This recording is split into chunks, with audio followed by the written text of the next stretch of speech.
ਤੇ ਅਸੀਂ ਤਾਂ ਮੰਗ ਇਹ ਕਰਦੇ ਹਾਂ ਵੀ ਸਾਡੇ ਜ਼ਿਲ੍ਹੇ ਦਾ ਇੱਕ ਜ਼ਿਲ੍ਹਾ ਇੱਕ ਰੇਟ ਮੋਹਾਲੀ ਦਾ ਰੇਟ ਕੀਤਾ ਜਾਵੇ ਸਾਡਾ। ਪੈਸੇ ਤਾਂ ਜੀ ਹੁਣ ਵਿਚਕਰਾ ਰੋੜੇ ਕੱਢਣੀ ਹੈ ਜੀ, ਚਾਹੇ ਟੋਬਾ ਹੋਵੇ ਚਾਹੇ ਨਾਲਾ ਹੋਵੇ, ਉਹਦੇ ਜਿਹਨੂੰ ਰੋਡ ਜਾਣੀ ਹੈ।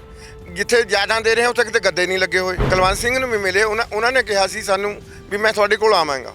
ਸਾਡਾ ਆਉਣਾ ਤਾਂ ਕੀ ਸੀ, ਸਾਡਾ ਤਾਂ ਕੋਈ ਮਸਲਾ ਵੀ ਨਹੀਂ ਹੱਲ ਕਰਿਆ, ਵੈਸੇ ਵੀ ਨਹੀਂ ਆਏ। ਇਹ ਗਗਨਮਾਨ ਜੀ ਕਹਿੰਦੇ ਸੀ ਵੀ ਸਾਨੂੰ ਜਿਹੜੇ ਵੀ ਤੁਸੀਂ ਇਹ ਧਰਨਾ ਲਾਇਆਗਾ ਅਸੀਂ ਸਾਨੂੰ ਨਾ ਜਦੋਂ ਸਰਕਾਰ ਆ ਗਈ ਸਾਰੇ ਕੰਮ ਕਰ ਦਾਂਗੇ। ਤੇ ਹੁਣ ਤਾਂ ਉਹ ਮੰਤਰੀ ਬਣ ਗਏ, ਇੱਕ ਵਾਰੀ ਵੀ ਨਹੀਂ ਆਏ, ਨਾਲੇ 91 ਸੈਕਟਰ ਰਹਿੰਦੇ। ਜਦ ਤੱਕ ਸਾਡੀ ਮੰਗ ਪੂਰੀ ਨਹੀਂ ਹੁੰਦੀ ਅਸੀਂ ਇੱਥੋਂ ਹਿੱਲਣਾ ਨਹੀਂ ਹੈ।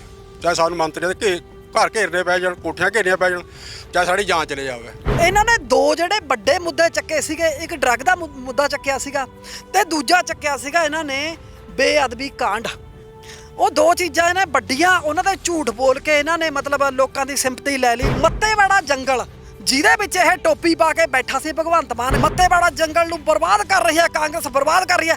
ਅੱਜ ਉੱਥੇ ਕਿਉਂ ਇੰਡਸਟਰੀ ਜਾ ਰਿਹਾ ਹੈ? ਜਥੇਬੰਦੀਆਂ ਨੇ ਜਿਹੜੀਆਂ ਲਗਾਤਾਰ ਦਿੱਲੀ ਬਾਰਡਰ ਦੇ ਉੱਪਰ ਡਟੀਆਂ ਰਹੀਆਂ, ਜਿਨ੍ਹਾਂ ਦਾ ਪੂਰੇ ਭਾਰਤ ਦੇ ਕਿਰਤੀ ਲੋਕਾਂ ਨੇ ਸਾਥ ਦਿੱਤਾ ਕਿ ਉਹਨਾਂ ਦਾ ਇਹਨਾਂ ਲੋਕਾਂ ਨੂੰ ਲੈ ਕੇ ਜਿਹੜੇ ਜ਼ਿਮੀਂਦਾਰ ਲੋਕ ਨੇ ਉਹਨਾਂ ਨੂੰ ਲੈ ਕੇ ਸਹਿਯੋਗ ਕਿਸ ਤਰ੍ਹਾਂ ਦਾ? ਡੱਲੇਵਾਲ ਸਾਹਿਬ ਨੇ ਮੈਨੂੰ ਭਰੋਸਾ ਦਿੱਤਾ ਵੀ ਅਸੀਂ ਗੱਲ ਕਰਾਂਗੇ। ਡੱਲੇਵਾਲ ਸਾਹਿਬ ਨੇ ਜਿੱਦਣ ਮਤਲਬ ਮੋਹਾਲੀ ਧਰਨਾ ਸੀਗਾ ਉਸ ਦਿਨ ਉਹਨਾਂ ਨੇ ਇਹ ਗੱਲ ਕਹੀ ਸੀ ਵੀ ਅਸੀਂ ਆ ਵੀ ਮੰਗ ਵਿੱਚ ਪਾਈ ਆ। ਡੀਸੀ ਨੂੰ ਅਸੀਂ ਇੱਕ ਚਿੱਠੀ ਦਿੱਤੀ ਆ, ਡੀਸੀ ਕਹਿੰਦਾ ਮਤਲਬ ਵੀ ਤੁਹਾਡੀ ਮੈਂ ਮੁੱਖ ਮੰਤਰੀ ਨਾਲ ਮੀਟਿੰਗ ਕਰਾਉਣਾ। ਅੱਜ 1 ਮਹੀਨਾ 4 ਦਿਨ ਹੋ ਗਏ।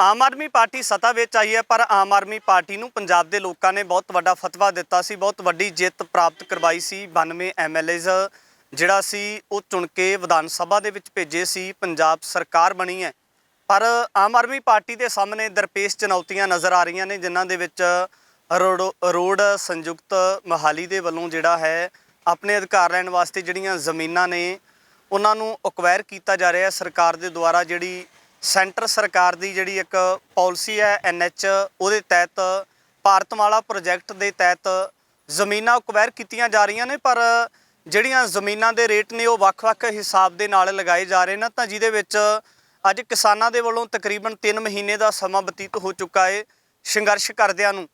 ਤਾਂ ਸਭ ਤੋਂ ਪਹਿਲਾਂ ਮੈਂ ਤਸਵੀਰਾਂ ਦਿਖਾਉਣੀਆਂ ਚਾਹੁੰਦਾ ਕਿ ਪੱਕਾ ਮੋਰਚਾ ਲਗਾਇਆ ਹੋਇਆ ਹੈ ਡਿਪਟੀ ਕਮਿਸ਼ਨਰ ਮੋਹਾਲੀ ਦੇ ਆਫਿਸ ਦੇ ਬਾਹਰ। ਤਾਂ ਇਹ ਬਾਹਰ ਦੀਆਂ ਰੋਡ ਦੀਆਂ ਤਸਵੀਰਾਂ ਨੇ, ਕਿਸਾਨਾਂ ਨੇ ਪੱਕਾ ਮੋਰਚਾ ਲਗਾਇਆ ਹੋਇਆ। ਤਾਂ ਇੱਥੇ ਕਿਸਾਨ ਵੀਰਾਂ ਦੇ ਨਾਲ ਗੱਲਬਾਤ ਕਰਾਂਗੇ ਜਿਹੜੇ ਆਪਣੇ ਅਧਿਕਾਰ ਲੈਣ ਵਾਸਤੇ ਪੁੱਜੇ ਹੋਏ ਨੇ। ਭਾਈ ਸਾਹਿਬ ਜੀ, ਸਭ ਤੋਂ ਪਹਿਲਾਂ ਨਾਮ ਕੀ ਹੈ ਜੀ ਤੁਹਾਡਾ? ਮੇਰਾ ਨਾਮ ਜੀ ਗੁਰਮੁਖ ਸਿੰਘ, ਪਿੰਡ ਨਿਊ ਲਾਂਡਰਾ, ਸਾਬਕਾ ਸਰਪੰਚ। ਅਸਲ ਦੇ ਵਿੱਚ ਸਰੋਤਿਆਂ ਦੀ ਜਾਣਕਾਰੀ ਵਾਸਤੇ ਦੱਸਣਾ ਚਾਹੋਗੇ ਕਿ ਪੂਰੀਆਂ ਮੰਗਾਂ ਕੀ ਨੇ, ਜਿਹੜੀਆਂ ਮੰਗਾਂ ਨੂੰ ਲੈ ਕੇ ਤੁਹਾਡੇ ਵੱਲੋਂ ਲੰਮੇਰੇ ਸਮੇਂ ਤੋਂ ਸੰਘਰਸ਼ ਕੀਤਾ ਜਾ ਰਿਹਾ? ਸਾਡੀ ਤਾਂ ਮੰਗ ਜੀ ਸੈਂਟਰ ਨੇ ਜੀ ਭਾਰਤਮਾਲਾ ਪ੍ਰੋਜੈਕਟ ਜਿਹੜੀ ਮਾਲਾ ਪਾਉਣ ਮੋਦੀ ਨੇ ਪਾ ਰਿਹਾ ਨੇ ਸਾਰੇ ਪੰਜਾਬ 'ਚ, ਉਹਦੇ ਵਾਸਤੇ ਸਾਡੀਆਂ ਮੰਗਾਂ ਜੀ ਉਹ ਰੋਡ ਕੱਢ ਰਿਹਾ, ਪੂਰੇ ਪੰਜਾਬ 'ਚ ਕੱਢ ਰਹੇ ਨੇ। ਵੈਸੇ ਅਸੀਂ ਮੋਹਾਲੀ ਦੀ ਗੱਲ ਕਰਦੇ ਹਾਂ। ਮੋਹਾਲੀ 'ਚ ਨਾ ਜਿਹੜੇ ਸਾਨੂੰ ਇਹ ਰੇਟ ਦੇ ਰਹੇ ਨੇ, ਇਹ ਕਿਸੇ ਪਿੰਡ ਨੂੰ 9 ਕਰੋੜ, ਕਿਸੇ ਨੂੰ 7 ਕਰੋੜ, ਕਿਸੇ ਨੂੰ 4.25 ਕਰੋੜ, ਕਿਸੇ ਨੂੰ 1.5 ਕਰੋੜ, ਕਿਸੇ ਨੂੰ 2 ਕਰੋੜ, ਸਭ ਤੋਂ ਘੱਟ 1 ਕਰੋੜ 5 ਲੱਖ ਹੈ ਜੀ। ਅਸੀਂ ਮੰਗ ਕਰਦੇ ਹਾਂ ਵੀ ਸਾਡਾ ਜਿਹੜਾ ਜ਼ਿਲ੍ਹਾ ਮੋਹਾਲੀ ਹੈਗਾ ਇੱਕ ਰਾਜਧਾਨੀ ਹੈ, ਪੰਜਾਬ ਦੀ ਰਾਜਧਾਨੀ, ਮਿੰਨੀ ਰਾਜਧਾਨੀ ਹੈ ਇਸ ਸਮੇਂ। ਸਾਰੇ ਦਫ਼ਤਰ ਕਿਉਂਕਿ ਆਪਣੇ ਮੋਹਾਲੀ 'ਚ ਆ ਗਏ ਇਸ ਸਮੇਂ ਜੀ। ਤੇ ਅਸੀਂ ਤਾਂ ਮੰਗ ਇਹ ਕਰਦੇ ਹਾਂ ਵੀ ਸਾਡੇ ਜ਼ਿਲ੍ਹੇ ਦਾ ਇੱਕ ਜ਼ਿਲ੍ਹਾ ਇੱਕ ਰੇਟ ਮੋਹਾਲੀ ਦਾ ਰੇਟ ਕੀਤਾ ਜਾਵੇ ਸਾਡਾ। ਇੱਕ ਜ਼ਿਲ੍ਹੇ ਦੇ ਵਿੱਚ ਇੱਕ ਰੇਟ ਦੀ ਮੰਗ ਕਰਦੇ ਹੋ, ਤਾਂ ਇਹ ਕਿਉਂ ਲੱਗਦਾ ਕਿ ਪਿੰਡਾਂ ਦਾ ਵੱਖ-ਵੱਖ ਜਿਹੜੇ ਰੋਡ ਦੇ ਉੱਪਰ ਪਿੰਡ ਆਉਂਦੇ ਨੇ ਉਹਨਾਂ ਦਾ ਵੱਖ-ਵੱਖ ਰੇਟ ਤੈਅ ਕਰਨ ਦਾ ਕਾਰਨ ਕੀ ਹੈ? ਤੁਹਾਡੇ ਨਾਲ ਜਿਹੜਾ ਵਿਤਕਰਾ ਉਹ ਫਿਰ ਕਿਉਂ ਕੀਤਾ ਜਾ ਰਿਹਾ? ਇਹ ਤਾਂ ਹੁਣ ਉਹੀ ਦੱਸ ਸਕਦੇ ਹਾਂ। ਪੈਸੇ ਤਾਂ ਜੀ ਹੁਣ ਵਿਚਕਰਾ ਰੋੜੇ ਕੱਢਣੀ ਹੈ ਜੀ, ਚਾਹੇ ਟੋਬਾ ਹੋਵੇ ਚਾਹੇ ਨਾਲਾ ਹੋਵੇ, ਉਹਦੇ ਜਿਹਨੂੰ ਰੋਡ ਜਾਣੀ ਹੈ। ਜਿੱਥੇ ਜ਼ਿਆਦਾ ਦੇ ਰਹੇ ਉੱਥੇ ਕਿਤੇ ਗੱਦੇ ਨਹੀਂ ਲੱਗੇ ਹੋਏ, ਗੱਦੇ ਤਾਂ ਨਹੀਂ ਲੱਗੇ ਵੇ, ਸਾਰਿਆਂ ਨੂੰ ਇੱਕ ਰੇਟ ਦੇਣਾ ਚਾਹੀਦਾ। ਜਿੱਥੋਂ ਵੀ ਰੋਡ ਚੱਲਦਾ ਮੋਹਾਲੀ ਜ਼ਿਲ੍ਹੇ 'ਚ, ਜਿੱਥੇ ਖਤਮ ਹੁੰਦਾ, ਸਭ ਨੂੰ ਇੱਕ ਰੇਟ ਦੇਣਾ ਚਾਹੀਦਾ। ਮੈਂ ਇੱਕ ਗੱਲ ਹੋਰ ਕਰਦਾ, ਅਸੀਂ 2 ਵਾਰੀ 2 MLA ਨੂੰ ਵੀ ਮਿਲਿਆ ਏ। ਜਿਹੜਾ MLA ਸਾਡੇ ਮੋਹਾਲੀ ਜ਼ਿਲ੍ਹੇ ਮੋਹਾਲੀ ਜਿਹੜੇ ਹਲਕੇ ਤੋਂ ਨੇ ਕੁਲਵੰਤ ਸਿੰਘ ਨੂੰ ਵੀ ਮਿਲੇ। ਉਹਨਾਂ ਨੇ ਕਿਹਾ ਸੀ ਸਾਨੂੰ ਵੀ ਮੈਂ ਤੁਹਾਡੇ ਕੋਲ ਆਵਾਂਗਾ। ਸਾਡਾ ਆਉਣਾ ਤਾਂ ਕੀ ਸੀ, ਸਾਡਾ ਤਾਂ ਕੋਈ ਮਸਲਾ ਵੀ ਨਹੀਂ ਹੱਲ ਕਰਿਆ, ਵੈਸੇ ਵੀ ਨਹੀਂ ਆਏ। ਵੀ ਤੁਹਾਨੂੰ ਪਾਣੀ ਦੀ ਲੋੜ ਹੈ, ਕੋਈ ਲੈਟਰਿੰਗ ਬਾਥਰੂਮ ਦੀ ਲੋੜ ਹੈ, ਕੋਈ ਲਾਈਟ ਦੀ ਲੋੜ ਹੈਗੀ, ਕੋਈ ਨਹੀਂ ਆਏ। ਦੂਜੇ ਗਗਨਮਾਨ ਜੀ, ਜਦੋਂ ਅਸੀਂ ਪਹਿਲੀ ਵਾਰੀ ਧਰਨਾ ਲਾਇਆ ਇੱਥੇ ਧਰਨਾ ਲਾਇਆ ਤੇ ਉਹਨਾਂ ਨੇ ਨਾ ਇੱਥੇ ਸਾਡੇ ਪਿੱਛੇ ਬੈਠ ਗਏ ਸੀ, ਅਸੀਂ ਬੋਲਣ ਤਾਂ ਨਹੀਂ ਦਿੱਤਾ। ਉਦੋਂ ਕਹਿੰਦੇ ਸੀ ਵੀ ਸਾਨੂੰ ਜਿਹੜੇ ਵੀ ਤੁਸੀਂ ਇਹ ਧਰਨਾ ਲਾਇਆਗਾ ਅਸੀਂ ਸਾਨੂੰ ਨਾ ਜਦੋਂ ਸਰਕਾਰ ਆ ਗਈ ਸਾਰੇ ਕੰਮ ਕਰ ਦਾਂਗੇ। ਕਦੋਂ ਦੀ ਗੱਲ ਹੈ? ਇਹ ਵੋਟਾਂ ਤੋਂ ਪਹਿਲਾਂ ਜਾਂ ਸਰਕਾਰ ਬਣਨ ਤੋਂ ਪਹਿਲਾਂ ਦੀ ਗੱਲ ਹੈ, ਵੋਟਾਂ ਅਜੇ ਪੈਣੀਆਂ ਸੀ, ਅਸੀਂ ਧਰਨਾ ਲਾਏ ਸੀ ਇੱਥੇ ਹੀ। ਉਦੋਂ ਕਹਿੰਦੇ ਸੀ, ਤੇ ਹੁਣ ਤਾਂ ਉਹ ਮੰਤਰੀ ਬਣ ਗਏ, ਇੱਕ ਵਾਰੀ ਵੀ ਨਹੀਂ ਆਏ, ਨਾਲੇ 91 ਸੈਕਟਰ 'ਚ ਰਹਿੰਦੇ ਆ, ਕਿੰਨਾ ਕਿ 5 ਮਿੰਟ ਵੀ ਨਹੀਂ ਲੱਗਦੇ ਹੈਗੇ ਸਾਡੇ। ਹੁਣ ਤਾਂ ਮੰਤਰੀ ਬਣ ਗਏ ਨਾ, MLA ਬਣ ਕੇ ਨਹੀਂ ਆਏ ਕਦੇ ਵੀ। ਕਿੱਥੇ ਧੁੱਪ 'ਚ ਬੈਠੇ ਆ ਕਿ ਛਾਂ 'ਚ ਬੈਠੇ ਆ ਕਿ ਉੱਪਰ ਤੇ ਕਹੀ ਜਿਹੀ ਲੋ ਚੱਲੀ ਹੈਗੀ ਤੁਸੀਂ ਜਾਣਦੇ। ਮੈਂ ਖੁਦ ਬਿਮਾਰ ਹੋ ਗਿਆ ਸੀ ਇੱਥੇ ਬੈਠਣ ਕਰਕੇ, ਅਸੀਂ ਬਿਮਾਰ ਹੋ ਗਏ ਸੀ। ਤੇ ਮੈਂ ਤਾਂ ਇਹੀ ਮੰਗ ਕਰਦਾ ਵੀ ਇਹ ਜਿਹੜੇ ਅਸੀਂ ਆਪ ਪਾਰਟੀ ਦੇ MLA ਚੁਣੇ ਹੈਗੇ, ਇਹ ਜਦ ਤਾਂ ਕਹਿੰਦੇ ਸੀ ਵੀ ਤੁਹਾਡੀਆਂ 5 ਪਿੰਡਾਂ ਦੇ ਇਕੱਠ ਕਰਕੇ ਸਾਡੇ ਭਗਵੰਤ ਮਾਨ ਜੀ CM ਸਾਹਿਬ ਕਹਿੰਦੇ ਸੀ ਵੀ ਨੇ 5 ਪਿੰਡਾਂ ਦੇ ਅਸੀਂ ਇਕੱਠ ਕਰਾਂਗੇ ਵੀ ਉੱਥੇ ਜਾ ਕੇ ਤੁਹਾਡੇ ਮਸਲੇ ਹੱਲ ਕਰਾਂਗੇ। ਸਾਡੇ ਤਾਂ ਮਸਲੇ ਉਰੇ ਹੁਣ ਕਾਹਨੂੰ ਬੈਠੇ ਹਾਂ ਅਸੀਂ, ਇਸੇ ਕਰਕੇ ਬੈਠੇ ਹਾਂ ਨਾ। ਉਰੇ ਇੱਥੇ ਵੀ ਨਹੀਂ ਆਏ, ਉਹ ਤਾਂ ਪਿੰਡ 'ਚ ਤਾਂ ਕੀ ਜਾਣਾ ਸੀ ਸਾਡਿਆਂ 'ਚ, ਉਹ ਤਾਂ ਇੱਥੇ ਵੀ ਨਹੀਂ ਆਉਂਦੇ। ਅਸੀਂ CM ਦੇ ਉੱਥੇ ਵੀ ਜਾਏ, ਠੀਕ ਹੈ ਨਹੀਂ ਜੀ। ਸਾਡਾ ਅਜੇ ਤੱਕ ਕਿਸੇ ਨੇ ਮਸਲਾ ਹੱਲ ਨਹੀਂ ਕਰਿਆ। DC ਸਾਹਿਬ ਨੂੰ 2 ਜੂਨ ਨੂੰ ਅਸੀਂ ਮੰਗ ਪੱਤਰ ਦਿੱਤਾ ਸੀ ਸੰਯੁਕਤ ਕਿਸਾਨ ਮੋਰਚੇ ਵੱਲੋਂ ਵੀ ਉਹਨਾਂ ਨੇ ਕਿਹਾ ਸੀ ਵੀ 10 ਦਿਨਾਂ 'ਚ ਤੁਹਾਡੀ ਮੀਟਿੰਗ ਕਰਾ ਦਾਂਗੇ CM ਦੇ ਨਾਲ। ਅੱਜ ਦੇਖ ਲਓ ਤੁਸੀਂ, 1 ਮਹੀਨਾ 4-5 ਦਿਨ ਹੋ ਗਏ ਅੱਜ, ਹੁਣ ਤੱਕ ਕਿਸੇ ਨੇ ਮੀਟਿੰਗ ਨਹੀਂ ਕਰਾਈ। ਸਾਡੀ ਤਾਂ ਇਹੀ ਮੰਗ ਹੈ ਵੀ ਸਾਡਾ ਇੱਕ ਜ਼ਿਲ੍ਹਾ ਇੱਕ ਰੇਟ ਦਿੱਤਾ ਜਾਵੇ। ਸਰ ਕੀ ਨਾਮ ਹੈ ਜੀ ਤੁਹਾਡਾ? ਜਗਜੀਤ ਸਿੰਘ, ਪਿੰਡ ਕਿਹੜਾ ਤੁਹਾਡਾ? ਮੁੱਲਾਪੁਰ ਸੋਢੀਆਂ। ਤੁਹਾਡੀ ਜ਼ਮੀਨ ਦਾ ਕੀ ਰੇਟ ਲਗਾਇਆ ਜਾ ਰਿਹਾ ਸਰਕਾਰ ਵੱਲੋਂ? ਉਹ 1 ਕਰੋੜ 5 ਲੱਖ। ਤੁਹਾਡਾ ਜਿਹੜਾ ਕਿੰਨੇ ਕੁ ਲੋਕ ਹੈ ਜਿਹੜੇ ਇਸ ਇਹਦੇ ਨਾਲ ਸੰਬੰਧਿਤ ਹੈ, ਜਿਹਨਾਂ ਜ਼ਮੀਨਾਂ ਦੇ ਰੇਟ ਘੱਟ ਤੈਅ ਕੀਤੇ ਗਏ? 30-35 ਪਿੰਡਾਂ ਦੇ ਕੁੱਲ ਸਾਰੇ ਇਸ ਪ੍ਰੋਜੈਕਟ 'ਚ ਆਉਂਦੇ ਨੇ, ਜਿਨ੍ਹਾਂ ਵਿੱਚੋਂ ਕੁਝ ਜਿੱਥੇ ਇਹਨਾਂ ਦੇ ਮੰਤਰੀ ਸੀ ਜਾਂ ਕੰਪਨੀਆਂ ਸੀਗੀਆਂ ਉਹਨਾਂ ਨੂੰ ਦੇਤੇ ਨਾ ਪੂਰੇ ਰੇਟ। ਕਿਸੇ ਨੂੰ 9 ਕਰੋੜ, ਕਿਸੇ ਨੂੰ 5 ਕਰੋੜ। ਜਿੱਥੇ ਅਸੀਂ ਆਮ ਜਨਤਾ ਰਹਿੰਦੀ ਆ ਉੱਥੇ ਰੇਟ ਇਹਨਾਂ ਬਿਲਕੁਲ ਡਾਊਨ ਕਰਤੇ। ਹੁਣ ਸਾਨੂੰ ਸਮਝ ਲਓ 2 ਮਹੀਨੇ 51 ਦਿਨ ਹੋ ਅੱਜ ਸਾਨੂੰ ਧਰਨਾਰਿਆਂ ਨੂੰ, ਪਰ ਗੌਰਮੈਂਟ ਦੇ ਕੰਨ ਤੇ ਇਹ ਆਦੀ ਹੋ ਚੁੱਕੇ ਨੇ, ਇਹਨਾਂ ਸੁਣਨ ਦਾ ਫਾਇਦਾ ਨਹੀਂ। ਹੁਣ ਸਾਡੀ ਤਾਂ ਇੱਕੋ ਇੱਕ ਮੰਗ ਹੈ, ਜਦ ਤੱਕ ਇਹ ਸਾਡੀ ਮੰਗ ਪੂਰੀ ਨਹੀਂ ਹੁੰਦੀ ਅਸੀਂ ਇੱਥੋਂ ਹਿੱਲਣਾ ਨਹੀਂ ਹੈ। ਚਾਹੇ ਸਾਨੂੰ ਮੰਤਰੀਆਂ ਦੇ ਘਰ ਘੇਰਨੇ ਪੈ ਜਾਣ, ਕੋਠੀਆਂ ਘੇਰਨੀਆਂ ਪੈ ਜਾਣ, ਚਾਹੇ ਸਾਡੀ ਜਾਨ ਚਲੇ ਜਾਵੇ। ਸਭ ਨੂੰ ਇੱਕ ਰੇਟ ਦੇਣਾ, ਇੱਕੋ ਰੇਟ ਜ਼ਿਲ੍ਹੇ, ਹਰੇਕ ਜ਼ਿਲ੍ਹੇ ਦਾ ਇੱਕ ਰੇਟ ਹੋਵੇ ਜੀ। ਹੁਣ ਜ਼ਿਲ੍ਹਿਆਂ ਵਿੱਚ ਵੀ ਵੰਡ ਪਾਉਣ ਲੱਗੇ ਲੋਕਾਂ ਵਿੱਚ। ਪਹਿਲਾਂ ਤਾਂ ਹਿੰਦੂ ਧਰਮ ਦਾ ਰੌਲਾ ਪਾ ਰੱਖਿਆ ਇਹਨਾਂ ਨੇ ਕੁਛ, ਇਹ ਸਾਨੂੰ ਤਬਾਹ ਕਰਨਾ ਚਾਹੁੰਦੇ ਲੋਕਾਂ ਨੂੰ। ਇਹ ਜਾਂ ਇੱਕ ਦੇ ਪਿੰਡ ਸਾਡੀ ਇੱਕ ਉਹਦੇ ਨਾਲ 1 ਇੰਚ ਦਾ ਫਰਕ ਨਹੀਂ ਹੁੰਦਾ ਇੱਕ ਦੂਜੇ ਪਿੰਡ ਵਿੱਚ। ਕਿੱਥੇ ਰੇਟ 9 ਕਰੋੜ ਹੈ, ਕਿੱਥੇ 1 ਕਰੋੜ ਹੈ। ਇਹ ਕਿਵੇਂ ਸੰਭਵ ਹੋ ਗਿਆ? ਇੱਕ ਪਰਪਸ ਹੈ, ਇੱਕ ਮਕਸਦ ਹੈ, ਇੱਕੋ ਧਰਤੀ ਹੈ, ਇੱਕੋ ਜ਼ਮੀਨ ਹੈ, ਸਭ ਕੁਝ ਕਿਉਂ ਵੱਖ-ਵੱਖ ਰੇਟ ਕਿਉਂ ਹੈ? ਇਹ ਗੌਰਮੈਂਟ ਸਾਨੂੰ ਜਵਾਬ ਦੇਵੇ। ਇੱਕ ਹੋਰ ਵੱਡਾ ਸਵਾਲ ਹੈ ਕਿ ਜਿਹੜਾ ਇਹ ਪ੍ਰੋਜੈਕਟ ਹੈ, ਭਾਰਤਮਾਲਾ ਪ੍ਰੋਜੈਕਟ ਹੈ, ਇਹ ਕੇਂਦਰ ਦੇ ਅਧੀਨ ਹੈ, ਸੈਂਟਰ ਸਰਕਾਰ ਦਾ ਬਣਾਇਆ ਹੋਇਆ ਹੈ। ਤਾਂ ਇਹਨੇ ਜਿਹੜੇ ਭਾਰਤ ਸਰਕਾਰ ਨੇ ਰੇਟ ਤੈਅ ਕਰਨਾ ਹੁੰਦਾ, ਤਾਂ ਪੰਜਾਬ ਸਰਕਾਰ ਦੇ ਉੱਪਰ ਦੋਸ਼ ਕਿਉਂ ਲਗਾ ਰਹੇ, ਉਹਨਾਂ ਦੇ ਖਿਲਾਫ ਸੰਘਰਸ਼ ਕਿਉਂ ਹੈ ਫਿਰ ਤੁਹਾਡਾ? ਜਨਾਬ ਇਹਦੇ ਵਿੱਚ ਪੈਸਾ ਤਾਂ ਸਾਨੂੰ ਡੈਂਟਰ ਤਾਂ ਦੇਣਾ, ਜਨਾਬ ਰੇਟ ਤਾਂ ਜ਼ਮੀਨ ਤਾਂ ਪੰਜਾਬ ਦੀ ਹੈ ਨਾ। ਅਸੀਂ ਕਿਸਾਨ ਜਵਾਨ ਨੇ ਬਣਾਉਣੇ, ਅਸੀਂ MLA ਸਾਡੀ ਵੋਟਾਂ ਵਾਲੇ ਬਣਦੇ ਨੇ। ਇਹ ਪੰਜਾਬ ਸਰਕਾਰ ਨੇ ਤੈਅ ਕਰਨਾ, ਇਹਨਾਂ ਨੇ ਕਰਨਾ ਤਾਂ ਰਹਿ। ਇਹਨਾਂ ਨੂੰ ਪਤਾ ਕੀ ਇੱਥੇ ਦੀ ਕੀ ਵਾਕਈਅਤ ਕੀ ਹੈ, ਕੀ ਰੇਟ ਹੈ, ਇਹਨਾਂ ਨੂੰ ਪਤਾ। ਦਿੱਲੀ ਵਾਲਿਆਂ ਨੂੰ ਕੀ ਬੇਟਾ ਪਤਾ ਉਹਨਾਂ ਨੂੰ ਵੀ ਇੱਥੇ ਕੀ ਕੁਛ ਹੈ ਨੇ ਕੀ ਨਹੀਂ। ਇਸ ਕਰਕੇ ਸਰਕਾਰ ਨੂੰ ਤਾਂ ਬਾਰ-ਬਾਰ ਇਹੀ ਬੇਨਤੀ ਕਰਦੇ, ਸਾਡੇ ਝਗੜਾ ਨਿਬੇੜਾ ਹੈ, ਇੱਕ ਰੇਟ ਇੱਕ ਜ਼ਿਲ੍ਹਾ ਕਰੇ, ਨਹੀਂ ਤਾਂ ਫਿਰ ਇਹਨਾਂ ਨੂੰ ਅੱਗੇ ਸਾਡਾ ਜਿਹੜਾ ਅੰਦੋਲਨ ਹੈ ਹੋਰ ਤਿੱਖਾ ਹੋਏਗਾ। ਗੁਰਜੀਤ ਕੌਰ ਜੀ ਨੇ, ਉਹਨਾਂ ਦੇ ਨਾਲ ਵੀ ਗੱਲਬਾਤ ਕਰ ਲੈਣ ਜੀ। ਲੰਮੇ ਸਮੇਂ ਤੋਂ ਗੱਲ ਕਰੀਏ ਤਾਂ ਪਹਿਲਾਂ ਮੋਹਾਲੀ ਦੇ ਵਿੱਚ ਪੰਜਾਬ ਸਕੂਲ ਸਿੱਖਿਆ ਬੋਰਡ ਦੇ ਬਾਹਰ ਧਰਨਾ ਲੱਗਾ ਰਿਹਾ, ਕਈ ਮਹੀਨੇ ਬਤੀਤ ਹੋ ਗਏ। ਇਸੇ ਤਰ੍ਹਾਂ ਹੁਣ ਪੰਜਾਬ ਦੇ ਵੱਖ-ਵੱਖ ਜਿਹੜੇ ਜ਼ਿਲ੍ਹੇ ਨੇ ਉਹਨਾਂ ਦੇ ਵਿੱਚ ਧਰਨੇ ਲੱਗਦੇ ਨਜ਼ਰ ਆਉਂਦੇ ਆ। ਤਾਂ ਕੀ ਦੇਖਿਆ ਜਾਵੇ ਕਿ ਇਹ ਜਿਹੜੇ ਧਰਨੇ ਲੱਗਣ ਦਾ ਕਾਰਨ ਕੀ ਹੈ? ਜਿਹੜੀ ਆਮ ਆਦਮੀ ਪਾਰਟੀ ਸੱਤਾ ਵਿੱਚ ਆਉਣ ਤੋਂ ਪਹਿਲਾਂ ਦਾਅਵੇ ਕਰਦੀ ਸੀ ਕਿ ਜਿੰਨੀਆਂ ਵੀ ਪੰਜਾਬ ਦੀਆਂ ਪ੍ਰੋਬਲਮਸ ਹੈ ਉਹਨਾਂ ਨੂੰ ਹੱਲ ਕੀਤਾ ਜਾਊਗਾ, ਪੰਜਾਬ ਦੇ ਵਿੱਚ ਕਿਤੇ ਧਰਨਾ ਲੱਗਣ ਨੂੰ ਜਿਹੜਾ ਪੰਜਾਬ ਦੇ ਵਿੱਚ ਕੋਈ ਧਰਨਾ ਨਹੀਂ ਦਿਸੇਗਾ ਤੁਹਾਨੂੰ, ਤੇ ਹੁਣ ਫਿਰ ਕਿਵੇਂ ਦੇਖਿਆ ਜਾਵੇ? ਵਾਹਿਗੁਰੂ ਜੀ ਕਾ ਖਾਲਸਾ, ਵਾਹਿਗੁਰੂ ਜੀ ਕੀ ਫਤਿਹ। ਪਹਿਲਾਂ ਤਾਂ ਜੀ ਮੈਂ ਤੁਹਾਡੇ ਚੈਨਲ ਦਾ ਧੰਨਵਾਦ ਕਰਦੀ ਹਾਂ। ਤੁਸੀਂ ਮਤਲਬ ਇਹ ਗਰੀਬ ਕਿਸਾਨਾਂ ਦੇ ਕੋਲ ਤੁਸੀਂ ਆਏ ਹੋ। ਇਹਨਾਂ ਨੂੰ ਗਰੀਬ ਮੈਂ ਤਾਂ ਕਹਿੰਦੀ ਹਾਂ ਕਿਉਂਕਿ ਜਿਹੜੇ ਮਤਲਬ ਬਠਿੰਡੇ ਵਰਗੇ ਜ਼ਿਲ੍ਹੇ ਨੇ ਜਾਂ ਮੋਗੇ ਵਰਗੇ ਜ਼ਿਲ੍ਹੇ ਨੇ, ਉਹਨਾਂ ਕੋਲ ਖੁੱਲੀਆਂ ਜ਼ਮੀਨਾਂ ਨੇ। ਮੋਹਾਲੀ ਦੇ ਵਿੱਚ ਕਿਸੇ ਕੋ ਕਿੱਲੇ ਦਾ ਕੋਈ ਮਾਲਕ ਹੈ, ਕੋਈ 2 ਕਿੱਲੇ ਦਾ। ਆ ਮੁੰਡਾ 1 ਕਿੱਲੇ ਦਾ ਮਾਲਕ ਹੈ ਜੀ, ਪਿੱਛੇ ਖੜਾ ਮੇਰੇ 1 ਕਿੱਲੇ ਦਾ ਮਾਲਕ ਹੈ, ਉਹੀ ਇਹਦਾ ਰੋਡ ਦੇ ਵਿੱਚ ਆ ਗਿਆ। ਜਦੋਂ ਰੋਡ ਦੇ ਵਿੱਚ ਆ ਗਿਆ, ਇਹ ਬੰਦਾ ਬਰਬਾਦ ਹੋ ਗਿਆ। ਤੁਸੀਂ ਇਹਨਾਂ ਦੇ ਹੱਕ ਦੇ ਵਿੱਚ ਖੜੇ ਹੋ, ਤੁਹਾਡਾ ਬਹੁਤ ਧੰਨਵਾਦ ਕਰਦੀ ਹਾਂ ਮੈਂ। ਤੁਸੀਂ ਆਏ ਹੋ, ਇਹਨਾਂ ਦੇ ਦੁੱਖ ਤਕਲੀਫ ਸੁਣਨ ਆਏ ਹੋ। ਬਾਕੀ ਜਿਹੜਾ ਤੁਸੀਂ ਸਵਾਲ ਕੀਤਾ ਹੈ ਮੈਨੂੰ ਵੀ ਮਤਲਬ ਆਮ ਆਦਮੀ ਪਾਰਟੀ ਮਤਲਬ ਕਹਿੰਦੀ ਸੀ ਜਿਹੜੀ ਧਰਨੇ, ਤੁਹਾਨੂੰ ਪਤਾ ਵੀ ਇਹ ਝੂਠ ਬੋਲ ਕੇ ਸੱਤਾ ਦੇ ਵਿੱਚ ਆਈ ਆ। ਇਹਨਾਂ ਨੇ 2 ਜਿਹੜੇ ਵੱਡੇ ਮੁੱਦੇ ਚੱਕੇ ਸੀਗੇ, ਇੱਕ ਡਰੱਗ ਦਾ ਮੁੱਦਾ ਚੱਕਿਆ ਸੀਗਾ ਤੇ ਦੂਜਾ ਚੱਕਿਆ ਸੀਗਾ ਇਹਨਾਂ ਨੇ ਬੇਅਦਬੀ ਕਾਂਡ। ਉਹ ਦੋ ਚੀਜ਼ਾਂ ਨੇ ਵੱਡੀਆਂ, ਉਹਨਾਂ ਦੇ ਝੂਠ ਬੋਲ ਕੇ ਇਹਨਾਂ ਨੇ ਮਤਲਬ ਲੋਕਾਂ ਦੀ ਸਿੰਪਥੀ ਲੈ ਲਈ, ਲੋਕਾਂ ਦੀ ਮਤਲਬ ਹਮਦਰਦੀ ਹਾਸਲ ਕਰਕੇ ਲੋਕਾਂ ਨੂੰ ਵਿਸ਼ਵਾਸ ਸੀਗਾ ਵੀ ਅਸੀਂ ਜਿਹੜੀਆਂ ਦੂਜੀਆਂ ਧਿਰਾਂ ਨੇ ਉਹਨੂੰ ਨਕਾਰ ਕੇ ਮਤਲਬ ਇਹ ਨਵੇਂ ਅਜਮਾ ਕੇ ਦੇਖ ਲੈਂਦੇ ਆ। ਹਾਲਾਂਕਿ ਅਸੀਂ ਲੋਕਾਂ ਨੂੰ ਕਹਿੰਦੇ ਥੱਕ ਗਏ ਵੀ ਜਿਹੜਾ ਇੱਕ ਟੋਪੀ ਵਾਲਾ ਹੈ ਉਹ ਕਦੇ ਪੰਜਾਬ ਦੇ ਦਿੱਲੀ ਵਾਲੇ ਕਦੇ ਸਕੇ ਨਹੀਂ ਹੋਏ ਹੈਗੇ, ਪਰ ਲੋਕਾਂ ਨੇ ਸਾਡੀ ਸੁਣੀ ਨਹੀਂ ਹੈਗੀ। ਹੁਣ ਸਵਾਦ ਦੇਖ ਰਹੇ ਨੇ।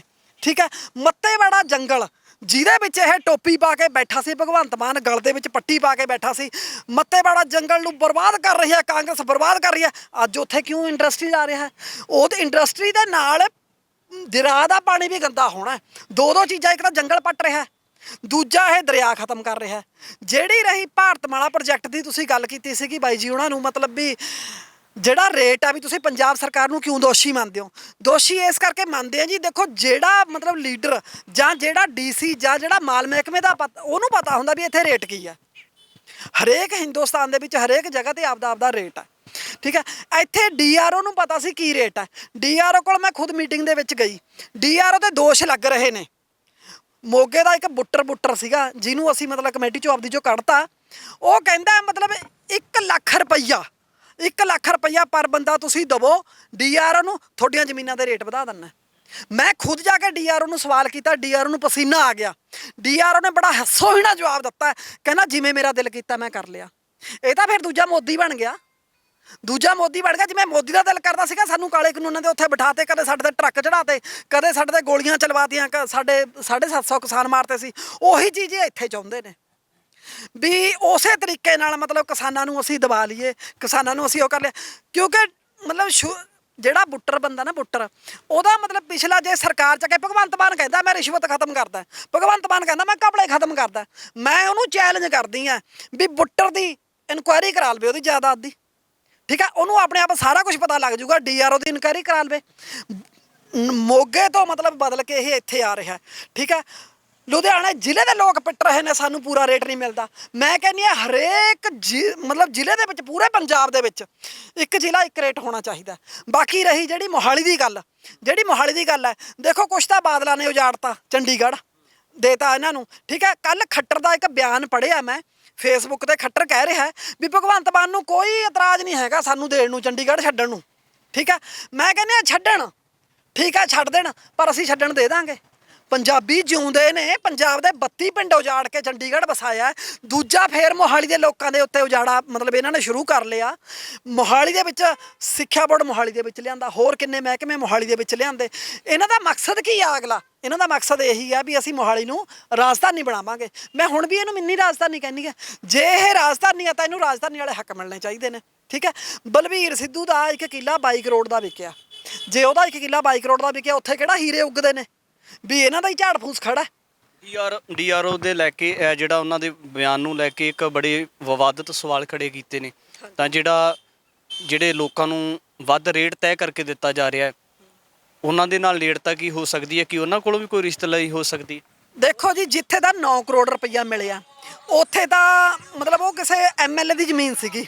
ਠੀਕ ਹੈ, ਦੂਜਾ ਜਿੱਥੇ 4 ਕਰੋੜ ਮਿਲਿਆ ਉੱਥੇ ਕੋਈ ਮੇਰੇ ਖਿਆਲ ਦੇ ਵਿੱਚ ਸ਼ਾਇਦ ਮਤਲਬ ਉਹ ਪਿੰਡ ਬਾਰੇ ਮੈਨੂੰ ਚੰਗੀ ਤਰ੍ਹਾਂ ਨਹੀਂ ਪਤਾ, ਪਰ ਮੈਨੂੰ ਇੰਨਾ ਪਤਾ ਵੀ ਉੱਥੇ ਉਹ ਕਿਸੇ ਕੰਪਨੀ ਦੀ ਜ਼ਮੀਨ ਸੀਗੀ। ਬਲਵੀਰ ਸਿੱਧੂ ਦੀ ਜ਼ਮੀਨ ਹੈ ਜੀ ਉੱਥੇ ਬਲਵੀਰ ਸਿੱਧੂ ਦੀ ਦੱਸ ਰਹੇ ਨੇ, ਬਲਵੀਰ ਸਿੱਧੂ ਦੀ ਜ਼ਮੀਨ ਆ ਜਿੱਥੇ ਮੰਤਰੀਆਂ ਸੰਤਰੀਆਂ ਦੀ ਜ਼ਮੀਨਾਂ ਸੀ, ਕਿਉਂਕਿ ਉਹ ਅਵਾਰਡ ਜਿਹੜੇ ਹੋਏ ਨੇ ਉਹ ਕਾਂਗਰਸ ਸਰਕਾਰ ਦੇ ਵੇਲੇ ਹੋਏ ਨੇ। ਠੀਕ ਹੈ, ਜੇ ਭਗਵੰਤ ਮਾਨ ਆਪਣੀ ਸ਼ਾਖ ਬਚਾਉਣੀ ਚਾਹੁੰਦਾ, ਜਿਵੇਂ ਉਹਦੇ ਤੇ ਦਿਨ ਰਾਤ ਧੱਬੇ ਲੱਗ ਰਹੇ ਨੇ, ਜਿਵੇਂ ਉਹਦੇ ਕੰਮ ਨੂੰ ਨਕਾਰਿਆ ਜਾ ਰਿਹਾ, ਮੈਂ ਕਹਿੰਦੀ ਹਾਂ ਸਾਧੂ ਸਿੰਘ ਧਰਮਸੋਤ ਫੜ ਲਿਆ ਤੂੰ ਫੜ। ਮੈਂ ਤਾਂ ਕਹਿੰਦੀ ਹਾਂ ਜਿਹੜਾ ਉੱਤੇ ਰੇਪ ਦਾ ਪਰਚਾ ਉਦੋਂ ਨਹੀਂ ਸੀ ਹੋਇਆ ਹੁਣ ਹੋ ਜਾਵੇ। ਠੀਕ ਹੈ, ਜਿਹੜਾ ਉਹਨਾਂ ਨੇ ਉਦੋਂ ਰੇਪ ਦਾ ਪਰਚਾ ਕੈਂਸਲ ਕਰਤਾ ਸੀ ਹੁਣ ਤੂੰ ਕਰ, ਸਾਰੇ ਕੰਮ ਕਰ, ਪਰ ਅਸੀਂ ਉਹਨਾਂ ਚੀਜ਼ਾਂ ਤੋਂ ਕੁਝ ਨਹੀਂ ਲੈਣਾ। ਸਾਨੂੰ ਬਚਾ, ਸਾਡੇ ਧੀਆਂ ਪੁੱਤਾਂ ਨੂੰ ਨੌਕਰੀਆਂ ਦੇ। ਜਿਹੜੇ ਜੱਟ ਖੜੇ ਨੇ, ਕਿਸੇ ਕੋ ਕਿੱਲਾ, ਕਿਸੇ ਕੋ ਅੱਧਾ ਕਿੱਲਾ, ਕਿਸੇ ਕੋ 2 ਕਿੱਲੇ ਨੇ, ਜਿਹਦੇ ਕੋਲ 2 ਕਿੱਲੇ ਨੇ, ਕਿੱਲਾ ਰੋਡ ਦੇ ਵਿੱਚ ਆ ਗਿਆ, ਕਿੱਲਾ ਉਹਦਾ ਬੇਕਾਰ ਹੋ ਗਿਆ। ਤੂੰ ਸਾਨੂੰ ਬਚਾ, ਜੇ ਤੂੰ ਸਾਨੂੰ ਬਚਾਏਂਗਾ, ਸਾਨੂੰ ਸੇਫ ਕਰੇਂਗਾ, ਸਾਡੀ ਲਾਈਫ ਆਉਣ ਵਾਲੀ ਮਤਲਬ ਸਾਨੂੰ ਲੱਗੂਗਾ ਵੀ ਉਜਾੜ ਹੈ, ਅਸੀਂ ਤੈਨੂੰ ਤਾਂ ਮੰਨਾਂਗੇ। ਜਿਹੜੀਆਂ ਸੰਯੁਕਤ ਕਿਸਾਨ ਮੋਰਚੇ ਦੀਆਂ ਜਥੇਬੰਦੀਆਂ ਨੇ, ਜਿਹੜੀਆਂ ਲਗਾਤਾਰ ਦਿੱਲੀ ਬਾਰਡਰ ਦੇ ਉੱਪਰ ਡਟੀਆਂ ਰਹੀਆਂ, ਜਿਨ੍ਹਾਂ ਦਾ ਪੂਰੇ ਭਾਰਤ ਦੇ ਕਿਰਤੀ ਲੋਕਾਂ ਨੇ ਸਾਥ ਦਿੱਤਾ, ਕਿ ਉਹਨਾਂ ਦਾ ਇਹਨਾਂ ਲੋਕਾਂ ਨੂੰ ਲੈ ਕੇ, ਜਿਹੜੇ ਜ਼ਿਮੀਂਦਾਰ ਲੋਕ ਨੇ, ਉਹਨਾਂ ਨੂੰ ਲੈ ਕੇ ਸਹਿਯੋਗ ਕਿਸ ਤਰ੍ਹਾਂ ਦਾ? ਦੇਖੋ ਜੀ, ਸਿਰਸਾ ਸਾਹਿਬ ਆਉਂਦੇ ਨੇ ਜਦੋਂ ਵੀ ਅਸੀਂ ਸੱਦਦੇ, ਜਦੋਂ ਵੀ ਅਸੀਂ ਕਿਤੇ ਡੀਸੀ ਨਾਲ ਮੀਟਿੰਗ ਕਰਨ ਜਾਂਦੇ ਹਾਂ ਜਾਂ ਕੁਝ ਵੀ ਆ, ਉਹ ਸਾਡੀ 16 ਮੈਂਬਰੀ ਕਮੇਟੀ ਦੇ ਵਿੱਚ ਨੇ। ਮੈਂ ਵੀ 16 ਮੈਂਬਰੀ ਉਸੇ ਕਮੇਟੀ ਦੇ ਵਿੱਚ ਹਾਂ ਤੇ ਸਿਰਸਾ ਸਾਹਿਬ ਵੀ 16 ਮੈਂਬਰੀ ਕਮੇਟੀ ਦੇ ਵਿੱਚ ਨੇ। ਉਹ ਸਾਡੇ ਨਾਲ ਆਉਂਦੇ ਨੇ। ਠੀਕ ਹੈ, ਡੱਲੇਵਾਲ ਸਾਹਿਬ ਨਾਲ ਮੈਂ ਗੱਲ ਕੀਤੀ ਸੀਗੀ, ਫਤਿਹਗੜ੍ਹ ਸਾਹਿਬ ਠੀਕ ਹੈ। ਡੱਲੇਵਾਲ ਸਾਹਿਬ ਨੇ ਮੈਨੂੰ ਭਰੋਸਾ ਦਿੱਤਾ ਵੀ ਅਸੀਂ ਗੱਲ ਕਰਾਂਗੇ। ਡੱਲੇਵਾਲ ਸਾਹਿਬ ਨੇ ਜਿੱਦਣ ਮਤਲਬ ਮੋਹਾਲੀ ਧਰਨਾ ਸੀਗਾ ਉਸ ਦਿਨ ਉਹਨਾਂ ਨੇ ਇਹ ਗੱਲ ਕਹੀ ਸੀ ਵੀ ਅਸੀਂ ਆ ਵੀ ਮੰਗ ਵਿੱਚ ਪਾਈ ਹੈ। ਜਦੋਂ ਇਹ ਮੰਗ ਵਿੱਚ ਪਾਈ ਹੈ ਮਤਲਬ ਉਹਨੇ ਜਿਹੜਾ ਮੰਤਰੀ ਕੁਲਦੀਪ ਧਾਲੀਵਾਲ ਹੈ ਉਹਨੇ ਆ ਕੇ ਜਦੋਂ ਸਾਰੀਆਂ ਅਨਾਉਂਸਮੈਂਟਾਂ ਕੀਤੀਆਂ ਮੈਂ ਉੱਥੇ ਹੀ ਗਾਹ ਪਾ ਲਿਆ ਸੀ ਵੀ ਰੋਡ ਸੰਘਰਸ਼ ਕਮੇਟੀ ਦਾ ਤੁਸੀਂ ਕੀ ਕੀਤਾ ਵੀ ਉਹਦਾ ਵੀ ਮੰਤਰੀ ਸਾਹਿਬ ਜਵਾਬ ਦੇ ਕੇ ਜਾਓ। ਮੈਂ ਮੈਕ ਫੜ ਕੇ ਇਹ ਗੱਲ ਕਹੀ ਸੀਗੀ। ਠੀਕ ਹੈ। ਮਤਲਬ ਇਹ ਜਿਹੜੇ ਆਪਣਾ ਇੱਕ ਪੰਜਾਬੀ ਚੈਨਲ ਸੀਗਾ PTC ਸ਼ਾਇਦ ਉਹ ਲਾਈਵ ਦਿਖਾ ਰਿਹਾ ਸੀ, ਤੁਸੀਂ ਕਿਤੇ ਦੇਖ ਵੀ ਸਕਦੇ ਹੋ ਉਹਦੇ ਵਿੱਚ। ਪਰ ਮਤਲਬ ਮੰਤਰੀ ਉਸ ਗੱਲ ਦਾ ਜਵਾਬ ਨਹੀਂ ਦੇ ਕੇ ਗਿਆ। ਠੀਕ ਹੈ ਨਾ। ਇਹ ਗੱਲ ਡੱਲੇਵਾਲ ਸਾਹਿਬ ਲਈ ਸ਼ਰਮਨਾਇਕ ਆ। ਉਹਨਾਂ ਨੂੰ ਸ਼ਰਮ ਆਉਣੀ ਚਾਹੀਦੀ ਆ ਵੀ ਜੇ ਸਾਡੀ ਇਹ ਚੀਜ਼ ਦੀ ਮੰਗ ਵਿੱਚ ਪਾਈ ਸੀਗੀ। ਇਹ ਜ਼ਿਲ੍ਹੇ ਦੇ ਕਿਸਾਨ ਵੀ ਜਥੇਬੰਦੀਆਂ ਦੇ ਮੈਂਬਰ ਨੇ। ਜਥੇਬੰਦੀ ਜਿਹੜਾ ਮੋਹਾਲੀ ਜ਼ਿਲ੍ਹੇ ਦਾ ਮਤਲਬ ਜਿਹੜਾ ਰੋਲ ਰਿਹਾ ਨਾ ਮਤਲਬ ਦਿੱਲੀ ਦੇ ਵਿੱਚ ਬਹੁਤ ਵੱਡਾ ਰੋਲ ਰਿਹਾ। ਬਹੁਤ ਵੱਡੇ ਲੰਗਰ ਇਹਨਾਂ ਨੇ ਲਾਏ ਹੋਏ ਸੀਗੇ। ਇਹ ਜ਼ਿਲ੍ਹੇ ਦਾ ਮੋਹਾਲੀ ਦਾ ਅਸੀਂ ਦੇਣ ਨਹੀਂ ਦੇ ਸਕਦੇ। ਠੀਕ ਹੈ। ਮੈਂ ਫਤਿਹਗੜ੍ਹ ਸਾਹਿਬ ਤੋਂ ਚੱਲ ਕੇ ਇਸੇ ਕਰਕੇ ਇਹਨਾਂ ਦੇ ਨਾਲ ਆ ਕੇ ਖੜ੍ਹਦੀ ਹਾਂ। ਮੈਂ ਸਾਰੀਆਂ ਜਥੇਬੰਦੀਆਂ ਨੂੰ ਇਹ ਗੱਲ ਬੇਨਤੀ ਕਰਦੀ ਹਾਂ। ਲੱਖੋਵਾਲ ਸਾਹਿਬ ਆ ਕੇ ਗਏ ਨੇ ਇੱਥੇ। ਲੱਖੋਵਾਲ ਸਾਹਿਬ ਪੂਰਾ ਮਤਲਬ ਆਪਦਾ ਸਮਰਥਨ ਦੇ ਕੇ ਗਏ ਨੇ। ਲੱਖੋਵਾਲ ਸਾਡੇ ਨਾਲ ਖੜੇ ਨੇ। ਠੀਕ ਹੈ ਨਾ। ਪਰ ਡੱਲੇਵਾਲ ਨੂੰ ਪਹਿਲ ਦੇ ਆਧਾਰ ਤੇ ਚੱਕਣੀ ਚਾਹੀਦੀ ਹੈ ਇਹ ਗੱਲ। ਠੀਕ ਹੈ। ਡੱਲੇਵਾਲ ਨੂੰ ਚਾਹੀਦਾ ਵੀ ਹਾਂ ਮਤਲਬ ਸਾਡੇ ਨਾਲ ਗੱਲ ਹੋਈ ਹੈ ਸਾਂਝੀ। ਠੀਕ ਹੈ। ਉਹਦੀਆਂ ਜਥੇਬੰਦੀਆਂ ਦੇ ਮੈਂਬਰ ਆਉਂਦੇ ਨੇ, ਉਹਦੇ ਜ਼ਿਲ੍ਹਾ ਪ੍ਰਧਾਨ ਆਉਂਦੇ ਨੇ, ਉਹਦੇ ਸਾਰੇ ਆਉਂਦੇ ਨੇ, ਪਰ ਉਹਨੂੰ ਆਪ ਵੀ ਉਹ ਕਰਨਾ ਚਾਹੀਦਾ। DC ਨੂੰ ਅਸੀਂ ਇੱਕ ਚਿੱਠੀ ਦਿੱਤੀ ਆ। DC ਕਹਿੰਦਾ ਮਤਲਬ ਵੀ ਤੁਹਾਡੀ ਮੈਂ ਮੁੱਖ ਮੰਤਰੀ ਨਾਲ ਮੀਟਿੰਗ ਕਰਾਉਣਾ। ਅੱਜ 1 ਮਹੀਨਾ 4 ਦਿਨ ਹੋ ਗਏ। DC ਕੀ ਸੋਚਦਾ ਵੀ ਅਸੀਂ ਇੱਥੇ ਵਿਹਲੇ ਬੈਠੇ ਹਾਂ ਵੀ ਸਾਨੂੰ ਕੋਈ ਕੰਮ ਨਹੀਂ ਵੀ ਇੱਥੇ ਅੱਜ ਸੁਨੇਹਾ ਲਾ ਰਿਹਾ ਵੀ ਜੱਟ ਵੀ ਪਰਿਵਾਰ ਥੋੜੇ ਨੇ ਇਹ ਵੀ ਮਤਲਬ ਥੋੜੇ ਬੰਦੇ ਬੈਠੇ ਨੇ। ਮੈਂ DC ਨੂੰ ਇਹ ਗੱਲ ਕਹਿੰਦੀ ਆ 22 ਸਿੰਘਾਂ ਨੇ ਸਾਰਾ ਗੜੀ ਜਿੱਤ ਲਈ ਸੀ। 40 ਸਿੰਘਾਂ ਨੇ ਚਮਕੌਰ ਦੀ ਗੜੀ ਜਿੱਤ ਲਈ ਸੀਗੀ। ਠੀਕ ਆ। ਸਾਡੇ ਤਾਂ ਫੇਰ ਬਹੁਤ ਖੜੇ ਨੇ। ਇਹ ਸਿਰਫ ਆਪਦੀਆਂ ਜੀਰੀਆਂ ਦੇ ਵਿੱਚ ਬਿਜ਼ੀ ਹੋਏ ਵੇ ਨੇ। ਇਹਨੂੰ ਇਹ ਨਾ ਮੰਨਿਆ ਜਾਵੇ ਵੀ ਸਾਡਾ ਮਤਲਬ ਇਹ ਫੇਲ ਹੋ ਰਿਹਾ। ਸਾਡਾ ਫੇਲ ਨਹੀਂ ਹੋ ਰਿਹਾ। ਅਸੀਂ ਘਟ ਨਹੀਂ ਰਹੇ ਹੈਗੇ। ਨਾ ਸਾਡੀ ਇੱਥੇ ਸ਼ਮੂਲੀਅਤ ਘੱਟ ਹੋ ਰਹੀ ਹੈ। ਮੈਂ ਖੁਦ ਬਿਮਾਰ ਹੋ ਗਈ ਸੀ। ਰਣਵੀਰ ਗਰੇਵਾਲ ਬਿਮਾਰ ਹੋ ਗਿਆ ਸੀ। ਇਹ ਬਿਮਾਰ ਹੋ ਗਏ ਸੀਗੇ ਭਾਜੀ। ਅਸੀਂ ਧੁੱਪ ਦੇ ਕਰਕੇ ਬਿਮਾਰ ਅਸੀਂ ਮਤਲਬ ਆਉਣਾ ਸਾਡਾ ਘਟਿਆ ਹੋਇਆ ਸੀਗਾ। ਅਸੀਂ ਫੇਰ ਉੱਥੇ ਹੀ ਤਿਆਰ ਖੜੇ ਹਾਂ। ਅਗਲਾ ਵੱਡਾ ਪ੍ਰੋਗਰਾਮ ਦੇਣ ਦੀ ਤਿਆਰੀ ਹੈ ਕੋਈ? ਬਹੁਤ ਵੱਡਾ ਅਸੀਂ ਪ੍ਰੋਗਰਾਮ ਦੇਵਾਂਗੇ। ਵੱਡਾ ਪ੍ਰੋਗਰਾਮ ਕੀ ਦੇਵਾਂਗੇ ਅਸੀਂ ਜਿਹੜੇ ਅਨਮੋਲ ਗਗਨਮਾਨ ਦਾ ਜਿਹੜੀ ਮਤਲਬ ਸੈਰ ਸਪਾਟਾ ਹੁਣ ਮੰਤਰੀ ਬਣੀ ਆ ਸੈਰ ਸਪਾਟੇ ਕਰਕੇ ਸੈਰ ਸਪਾਟਾ ਮੰਤਰੀ ਬਣੀ ਆ ਜਿਵੇਂ। ਠੀਕ ਹੈ ਨਾ। ਉਹਦਾ ਕਰਕੇ ਰਾਂਗੇ ਅਸੀਂ। ਠੀਕ ਹੈ ਨਾ। ਵੀ ਉਹਨੂੰ ਦਿਖਾਵਾਂਗੇ ਵੀ ਜਦੋਂ ਤੂੰ MLA ਨਹੀਂ ਸੀ ਬਣੀ ਉਦੋਂ ਤਾਂ ਸਾਡੇ ਨਾਲ ਆ ਕੇ ਸੜਕਾਂ ਤੇ ਬੈਠਦੀ ਸੀਗੀ। ਹੁਣ ਤੈਨੂੰ ਸੇਕ ਲੱਗਦਾ? ਹੁਣ ਸੜਕਾਂ ਤੇ ਬੈਠਦੀ ਨੂੰ ਸੇਕ ਲੱਗਦਾ? ਅਸੀਂ ਤੱਪੜਾਂ ਤੇ ਬੈਠੇ ਆ। ਅਸੀਂ ਤੱਪੜਾਂ ਤੇ ਸੁੱਕ ਰਹੇ ਹਾਂ। ਹੁਣ ਤੈਨੂੰ ਜ਼ਿਆਦਾ ਏਸੀਆਂ ਦੀ ਹਵਾ ਚੰਗੀ ਲੱਗਣ ਲੱਗੀ। ਤੂੰ DSP ਦੀ ਕੁਰਸੀ ਤੇ ਮੈਂ ਕਹਿੰਦੀ ਫਿੱਟ ਲਾਣ ਦਾ DSP ਤੇ ਉਹ ਤੇ ਜਿਹਦਾ ਇੱਕ MLA ਆ ਕੇ ਬੈਠ ਜਾਵੇ ਕੁਰਸੀ ਦੇ ਉੱਤੇ ਹੈ। ਇਹਨੂੰ ਆਪਣੀ ਅਹੁਦੇ ਦੀ ਮਤਲਬ ਜਿਹੜੀ ਗਰਿਮਾ ਬਰਕਰਾਰ ਰੱਖਣੀ ਚਾਹੀਦੀ ਹੈ। DC ਨੂੰ ਚਾਹੀਦਾ ਸੀਗਾ। DC ਇੱਕ ਪੜ੍ਹਿਆ ਲਿਖਿਆ ਪੜ੍ਹ ਲਿਖ ਕੇ ਬੰਦਾ ਇੱਕ ਐਗਜ਼ਾਮ ਪਾਸ ਕਰਕੇ DC ਲੱਗਦਾ ਹੈ। ਤੇਰੇ ਆ ਕੇ ਇੱਕ +2 ਵਾਲੀ ਕੀਤੀ ਹੋਈ ਮਤਲਬ ਇੱਕ ਬਣਾਈ ਹੋਈ ਅਸੀਂ ਤਾਂ ਕਹਿੰਦੇ ਵੀ EVM ਮਸ਼ੀਨਾਂ ਰਾਹੀਂ ਬਣੇ ਨੇ ਇਹ 92। ਇਹਨਾਂ ਨੂੰ ਕੋਈ ਸਮਰਥਨ ਨਹੀਂ ਸੀ ਮਿਲਿਆ। ਸਮਰਥਨ ਦੀਪ ਸਿੱਧੂ ਦੇ ਕਹੇ ਤੇ ਸਿਰਫ ਕਿਰਪਾਨ ਨੂੰ ਮਿਲਿਆ ਸੀ। ਠੀਕ ਹੈ। EVM ਮਸ਼ੀਨਾਂ ਦੇ ਰਾਹੀਂ ਜੇ ਅੱਜ ਇਹ MLA ਬਣ ਗਏ ਨੇ ਤਾਂ ਜਿਹੇ ਜਿਹੇ MLA ਬਣੇ ਸੀਗੇ ਉਹ ਜਿਹੇ ਕਾਰਗੁਜ਼ਾਰੀ ਕਰ ਰਹੇ ਨੇ। ਜ਼ਮੀਨਾਂ ਦੇ ਰੇਟ ਤੈਅ ਕਰਨ ਨੂੰ ਲੈ ਕੇ ਸਰਕਾਰ ਦੇ ਖਿਲਾਫ ਕਿਸਾਨਾਂ ਦੇ ਵੱਲੋਂ ਜ਼ਿਮੀਂਦਾਰਾਂ ਲੋਕਾਂ ਦੇ ਵੱਲੋਂ ਮੋਰਚਾ ਖੋਲ੍ਹਿਆ ਹੋਇਆ। ਤਾਂ ਆਉਣ ਵਾਲੇ ਸਮੇਂ ਦੇ ਵਿੱਚ ਦੇਖਣਾ ਹੋਵੇਗਾ ਕਿ ਆਮ ਆਦਮੀ ਪਾਰਟੀ ਦੀ ਜਿਹੜੀ ਸਰਕਾਰ ਹੈ ਉਹਦਾ ਰਿਐਕਸ਼ਨ ਕੀ ਹੋਵੇਗਾ ਔਰ ਜਿਹੜੇ ਮੁੱਖ ਅਧਿਕਾਰੀ ਨੇ ਮੋਹਾਲੀ ਜ਼ਿਲ੍ਹੇ ਦੇ ਉਹਨਾਂ ਦਾ ਰੁਖ ਕਿਸ ਤਰੀਕੇ ਦਾ ਹੋ ਸਕਦਾ ਹੈ। ਕਿਉਂਕਿ ਤਕਰੀਬਨ 3 ਮਹੀਨੇ ਦਾ ਸਮਾਂ ਕੋਈ ਥੋੜਾ ਨਹੀਂ ਹੁੰਦਾ, ਬਹੁਤ ਜ਼ਿਆਦਾ ਸਮਾਂ ਹੁੰਦਾ ਹੈ। ਤਾਂ ਇਹਨਾਂ 3 ਮਹੀਨਿਆਂ ਦੇ ਦਰਮਿਆਨ ਇਹਨਾਂ ਲੋਕਾਂ ਨੇ ਸੜਕਾਂ ਦੇ ਉੱਪਰ ਬੈਠ ਕੇ ਗੁਜ਼ਾਰਿਆ ਤੇ ਆਉਣ ਵਾਲੇ ਸਮੇਂ ਦੇ ਵਿੱਚ ਜਿੰਨੇ ਵੀ ਪੰਜਾਬ ਦੀ ਲੀਡਰਸ਼ਿਪ ਕਹਿ ਸਕਦੇ ਹਾਂ, ਚਾਹੇ ਉਹ ਓਪੋਜੀਸ਼ਨ ਦੀ ਗੱਲ ਹੋਵੇ, ਤਾਂ ਉਹਨਾਂ ਦਾ ਕਿਸ ਤਰੀਕੇ ਦੀ ਭੂਮਿਕਾ ਰਹਿ ਸਕਦੀ ਹੈ। ਆਉਣ ਵਾਲੇ ਸਮੇਂ ਦੇ ਵਿੱਚ ਤਮਾਮ ਪੱਖ ਲੈ ਕੇ ਹਾਜ਼ਰ ਹੋਵਾਂਗੇ। ਧੰਨਵਾਦ।